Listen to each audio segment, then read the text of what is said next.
Friends, you are welcome to my YouTube channel AKD Global Education.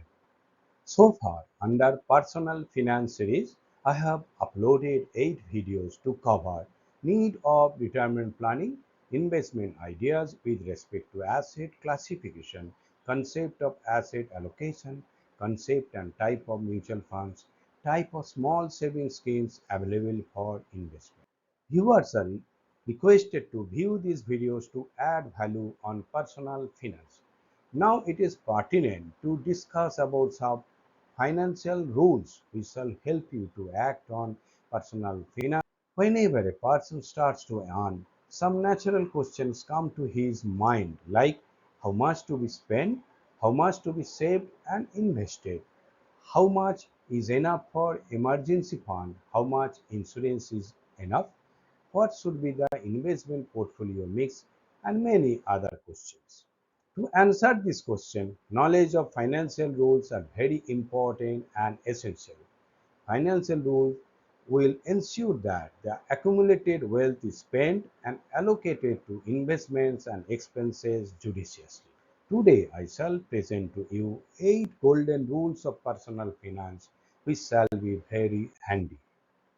First rule is about the allocation of income to expenses and investment. It is 50-30-20 rules. It means 50% is spending for needs which covers basic needs, rent, financial liabilities, etc. 30% spending for wants which covers vacation, significant expenses, entertainment, etc. 20% are to be saved for investment. It covers investment in equity, mutual fund, bonds, golds, etc. The saving bucket can always be increased to maximize wealth. Also, one should start saving early to get the benefits of compounding. Next is emergency fund rule. You have to create an emergency fund of an amount of 3 to 6 times of your current monthly income. It is created to support in case of loss of employment or a medical emergency.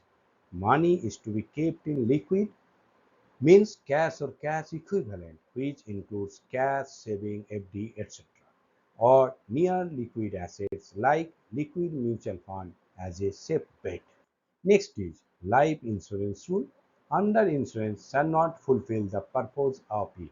Always try to take a policy having a sum insured of 20x of your current annual income. This will help to cover family expenses in the future in case of an untimely demise. Next is 100 minus age. This rule is suggested for the allocation of a portfolio. Subtract your age from 100 to ascertain how much of your savings should be allocated to equities. For example, if your age is 30, so 100 minus 30 is equal to 70% of your savings should be invested in equities and equity related instruments like equity mutual funds. Conversely, for someone whose age is 70, he should invest only 30% of his portfolio in equities and equity related investment like equity mutual fund. It is to be mentioned here that equity market can be volatile and are primarily suitable for investors eyeing a high return for high risk. This is a thumb rule, may not apply for professional investors. Next is 10-5-3 rules. These rules help you to set reasonable expectations regarding returns from various investments made for the long term. Expected 10% return from investment in equity or equity mutual funds. Expects 5% return from investment in debts. Expects 3% return from saving account. Follow this rule in accordance with the 100 minus your age rule and invest accordingly in equities to increase overall returns. Next is rule of 72. You want to know in how many years your investment will be doubled. Divide 72 by your rate of return, that is the number of years. For example, at an 8% rate of return, your investment will be doubled in 9 years. Next is rule of 70. It helps to estimate wealth reduction due to inflation a few years down the line. Dividing 70 by the estimated long-term inflation rate tells you in how many years your wealth will be reduced to half its value. If you take inflation 7%, only 10 years to reduce your wealth to half its value. For example, in India, the long-term inflation rate is 5%, which will take just 14 years to reduce your wealth to half its value. It means real value of 1 crore shall be 50 lakhs after 14 years. Next is 40% EMI rule.